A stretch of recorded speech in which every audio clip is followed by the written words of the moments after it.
നടിയെ ആക്രമിച്ച കേസിൽ വിചാരണയുടെ ഇനിയുള്ള നടപടികൾ തുറന്ന കോടതിയിൽ വേണമെന്ന ആവശ്യം വിചാരണ കോടതി ഇന്ന് പരിഗണിക്കും. അതിജീവിതയാണ് ഈ ആവശ്യം ഉന്നയിച്ച ഹർജി നൽകിയത്. വിചാരണയുടെ വിവരങ്ങൾ പുറം ലോകം അറിയുന്നതിൽ എതിർപ്പില്ല എന്നാണ് ഹർജിയിലുള്ളത്.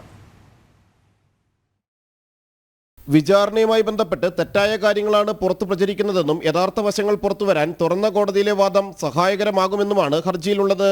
വിചാരണ കോടതിയായ എറണാകുളം പ്രിൻസിപ്പൽ സെഷൻസ് കോടതിയാണ് ഹർജി പരിഗണിക്കുന്നത്. വിചാരണയുടെ വിവരങ്ങൾ പുറംലോകം അറിയുന്നതിൽ എതിർപ്പില്ല. നടിയെ ആക്രമിച്ച കേസിലെ അന്തിമവാദം വിചാരണ കോടതിയിൽ നടക്കുകയാണ്. 2017 ഫെബ്രുവരിയിലായിരുന്നു നടി ആക്രമിക്കപ്പെട്ടത്.